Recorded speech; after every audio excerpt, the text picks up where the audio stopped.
Sunita Williams से अंतरिक्ष से सुनीता विलियम्स और विल्मोर बुश की वापसी फिर से लटक गई है। स्पेसएक्स ने फॉल्कन 9 रॉकेट का लॉन्च टाल दिया है। आज सुबह फॉल्कन 9 रॉकेट को लॉन्च किया जाना था। आज या कल फिर से रॉकेट लॉन्च करने की कोशिश। रॉकेट के हाइड्रोलिक आर्म में समस्या के कारण ये लॉन्च टला है।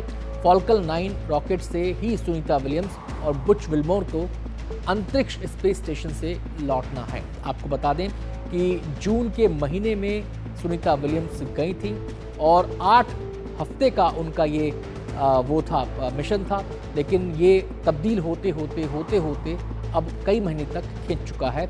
और सवाल यह है कि आखिर उनकी वापसी कब होगी, कैसे होगी।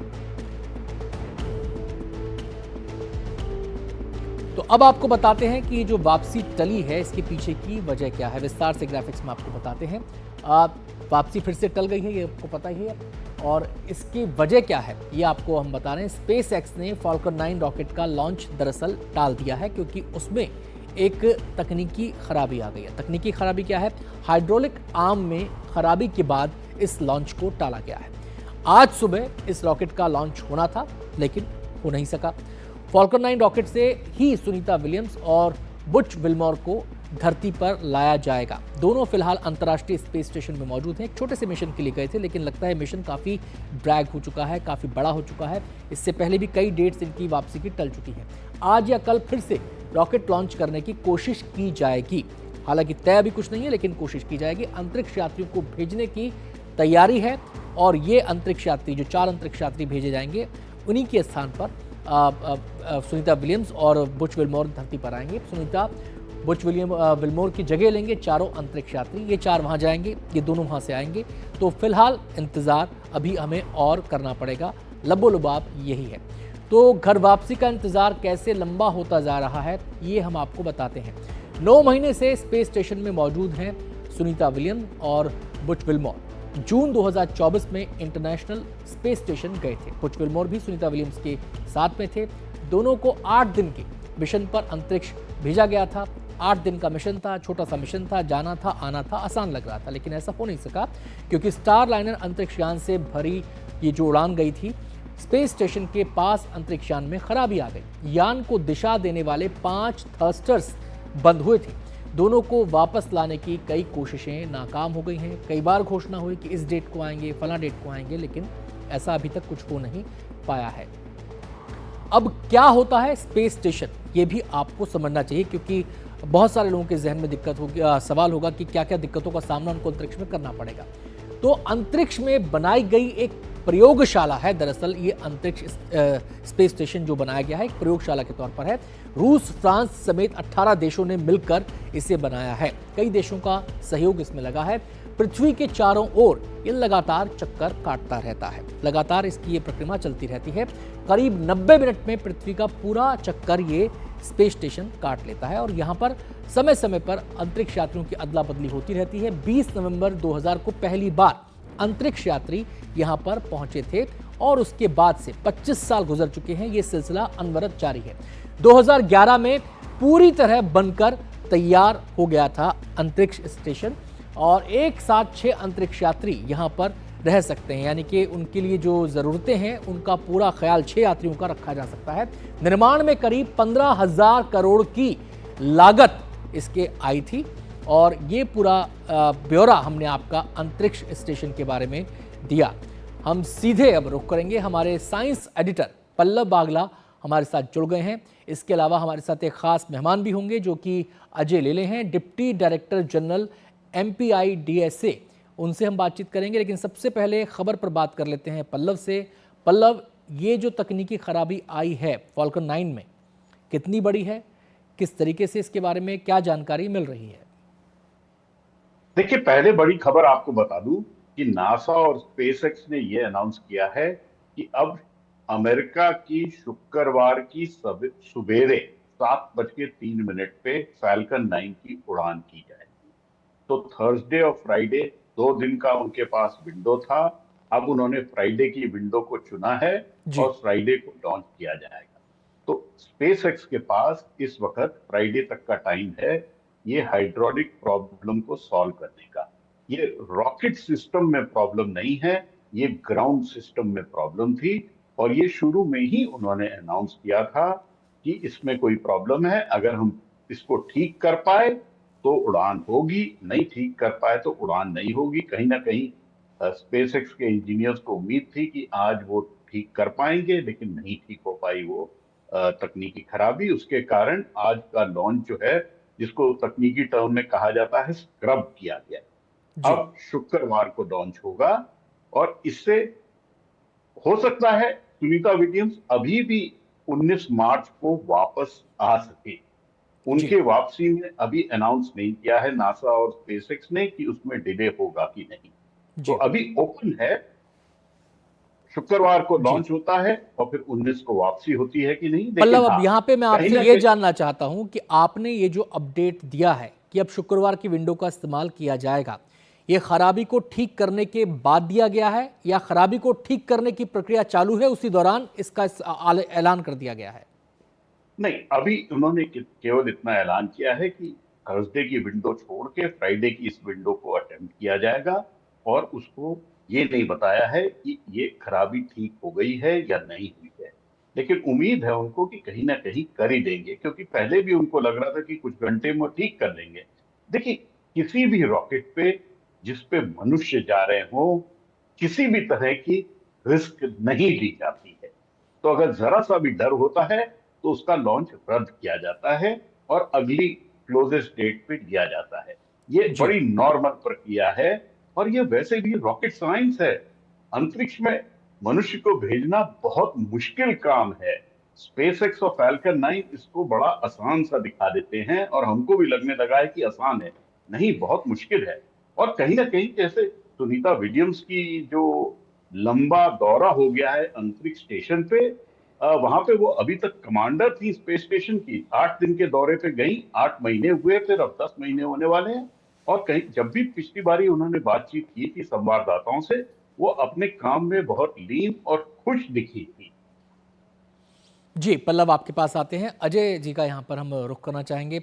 अजय जी, अब शुक्रवार की विंडो की बात कही जा रही है, लेकिन लोगों के जहन में लगातार ये सवाल आ रहा है कि एक के बाद एक डेडलाइन क्रॉस क्यों हो रही है? मुझे आपका लास्ट सेंटेंस सुनाई नहीं दिया। जी, लेकिन मेरा सवाल लॉन्चिंग ये में है कि लोग ये हाँ, सोचने पर मजबूर हैं कि एक के बाद एक डेडलाइन क्रॉस क्यों हो रही है? नहीं, मेरे विचार से ऐसा हमें सोचना नहीं चाहिए। जैसा पल्लव ने कहा कि ये रॉकेट साइंस है, इसमें काफ़ी सारे प्रॉब्लम्स आते हैं और ये खाली इसी मिशन के लिए नहीं है, दुनिया भर के काफ़ी सारे मिशंस के लिए प्रॉब्लम्स आ गए हैं।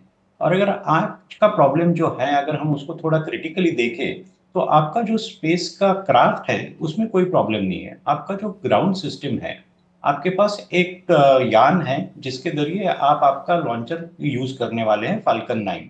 तो फाल्कन 9 जो खड़ा रहता है, उसका एक हाइड्रोलिक आर्म जो फाल्कन 9 को पकड़ता है, उसमें कुछ लीकेज है। तो होता क्या है कि अगर आपका जो रॉकेट है, जिसको एक स्टेडी पोजीशन में रहना है, अगर वो स्टेडी पोजीशन में कुछ प्रॉब्लम आ जाए, तो प्रॉब्लम हो सकती है। इसीलिए मेरे विचार से उन्होंने काफ़ी समझदारी से ये बात देखी है कि कोई प्रॉब्लम लास्ट मोमेंट पे ना आ जाए। आफ्टर ऑल ये ह्यूमन मिशन है। जी। आपके 4 एस्ट्रोनॉट्स, 2 नासा के एस्ट्रोनॉट्स हैं, 1 जापानीज़ एस्ट्रोनॉट है, 1 रशियन एस्ट्रोनॉट है। वो इस मिशन में ऊपर जाने वाले हैं। सो ये खबरदारी लेना बिल्कुल सही चीज़ है जी। और ये सब चीज़ें रॉकेट साइंस में होती रहती हैं। जी, अजय जी, अब ये भी एक सवाल यहाँ पर उठता है कि जब कोई एस्ट्रोनॉट, कोई अंतरिक्ष यात्री अपने मिशन पर अंतरिक्ष में जाता है तो उसको पता होता है कि वो किस मिशन पर जा रहा है, कितने दिन के लिए जा रहा है। यहाँ सुनीता विलियम्स और उनके साथी बुच विल्मोर जो है 8 दिन के लिए गए थे, लेकिन ये एक्सपेंड हो गया 8 हफ्ते, 8 महीने, 10 महीने, साल होने को आ रहा है। क्या आपको लगता है कि इसके हिसाब से ये जो टाइम ड्यूरेशन था 8 दिन से लेकर 10 महीने तक का टाइम ड्यूरेशन, ये किसी किस्म का कोई उनके माइंडसेट पर इम्पैक्ट डालता है या इनको ट्रेंड ही इस तरीके से किया जाता है कि कोई फर्क नहीं पड़ता? नहीं, मेरे विचार से ये बहुत सराहनीय है कि सुनीता विलियम इतने दिन से मानसिक स्वास्थ्य अच्छा रखा है। उनके जो फेलो एस्ट्रोनॉट्स हैं, उनका भी मानसिक स्वास्थ्य अच्छा है। लेकिन अगर आप पूरा डिटेल में उसका जिक्र करें, तो सुनीता विलियम्स ने 1998 में एस्ट्रोनॉट ट्रेनिंग लेने की शुरुआत की थी। तो ये स्पेस और एस्ट्रोनॉट के बिजनेस में वो पिछले 25 साल से ज़्यादा है। वो इससे पहले 2 बार अंतरिक्ष में जा चुकी थी। अगर हम समय देखें, तो 322 दिन उसने ऑलरेडी अंतरिक्ष में पहले 2 मिशंस में कंप्लीट किए थे। उन्होंने स्पेस वॉक्स भी किए थे। उनके टोटल स्पेस वॉक्स देखेंगे तो आप ऑल 3 मिशंस में उन्होंने 62 आवर से ज़्यादा समय स्पेस वॉक्स में बिताया है। तो ये एक प्रक्रिया है जहाँ पे एस्ट्रोनॉट्स को मेंटली, इमोशनली काफ़ी अच्छी तरह से ट्रेन किया जाता है। लेकिन फिर भी ट्रेनिंग अलग चीज़ है और वहाँ पे रहना अलग चीज़ है। लेकिन आप पिछले 9 मंथ्स का सुनीता विलियम्स का पूरा कार्यक्रम देखेंगे तो उन्होंने खुद को काफ़ी अच्छी तरह से वहाँ पे बिज़ी रखा। अब वो तो पूरे स्टेशन की कमांडर भी हो चुकी है। ये जो जी। स्टेशन है वो मैं कहूँगा एक ब्रॉडली एक फुटबॉल ग्राउंड के इतना बड़ा रहता है। तो उसके मेंटेनेंस के काफ़ी सारे प्रॉब्लम्स होते हैं। 2000 से ये स्पेस स्टेशन वहाँ पे है। सो वो मेंटेनेंस के प्रॉब्लम्स में उलझी हुई थी। उन्होंने काफ़ी साइंटिफिक एक्सपेरिमेंट्स भी योगदान किया था। उन्होंने स्पेस वॉक्स अंडरटेक किया था। तो उन्होंने खुद को काफ़ी बिजी रखा। मेरे विचार से वो बिजी इसीलिए रखा क्योंकि उनको बाकी चीज़ें सोचने के लिए समय ना मिले और वो एक अच्छी तरह से उनका जो समय वहाँ पे है उसको यूज़ कर पाए। जी। मैं पल्लव का यहाँ पे रुख करूँगा। पल्लव, 8 दिन का जो मिशन था, ज़ाहिर-सी बात है उसकी एक डेडलाइन थी 8 दिन। पता किसी को नहीं था कि आगे क्या होगा, लेकिन 8 दिन का मिशन वो पूरा हो गया होगा। अब हम ये जानना चाहते हैं आपसे कि ये जो टाइम ड्यूरेशन बढ़ी है इस मिशन की, इसके दौरान और कौन-कौन से असाइनमेंट और कौन-कौन से एक्सपेरिमेंट्स वहाँ पर किए गए? सुनीता विलियम्स ने जिनको लीड किया, कैसे चीज़ें आगे बढ़ीं? देखिए, पहले तो मैं ये बता दूं कि सुनीता विलियम्स बहुत ही सक्षम एस्ट्रोनॉट हैं और उनसे मैं पर्सनली खुद दो तीन बारी मिला हूं। उनका जो एक संयम है वो बहुत ही एक सजा हुआ है और वो बड़ी तैयारी के साथ एक टेस्ट मिशन पे गई थी, बोइंग स्टारलाइनर की टेस्ट मिशन पे, जो कि बोइंग स्टारलाइनर को उन्होंने खुद ही बनाया, माने she was part of the making of that test vehicle. और उनकी तैयारी लंबे ड्यूरेशन की थी। शुरू में नासा की तरफ से कम्युनिकेशन में बोला गया था कि शायद ये 8 दिन में पूरा हो जाए। वो 8 दिन में नहीं हुआ। ये लंबा मिशन हो गया और उसके बाद धरती पे एक बड़ा शिफ्ट आ गया अमेरिका की पॉलिटिक्स में। तो अभी हाल में जो आपने देखा है, जो कि ट्रम्प साहब और बाइडेन के बीच में एक तू मैं हुई है ऑन जी। सुनीता विलियम, बुश विल्मोर और इंटरनेशनल स्पेस स्टेशन और इलॉन मस्क को लेके, वो तो वहां की डोमेस्टिक पॉलिटिक्स का हिस्सा है। पहले भी उनको मार्च में वापस आना था, बाइडेन साहब के टाइम पे भी उसको अनाउंस किया गया था और अब भी वो मार्च के ही करीब वापस आएंगे। जी। लेकिन ये उड़ान होनी जरूरी है। इस 9 महीने में पहले उन्होंने मेंटेनेंस का काम किया, जैसे अजय साहब ने बताया, जी। अंतरिक्ष स्टेशन का। उसके बाद उनको विज्ञान के कई एक्सपेरिमेंट दिए गए करने के लिए। उसमें उन्होंने कुछ पौधों को उगाने के एक्सपेरिमेंट किए, उसमें उन्होंने कुछ मेडिकल एक्सपेरिमेंट्स किए अपने ऊपर, जी। और लॉन्ग ड्यूरेशन फ्लाइट में किस तरह से ह्यूमन बॉडी रिएक्ट करती है उसके एक्सपेरिमेंट किए, जी। और कुछ अंदर रोबोटिक एक्सपेरिमेंट्स होते हैं अंतरिक्ष स्टेशन पे, वो भी किए।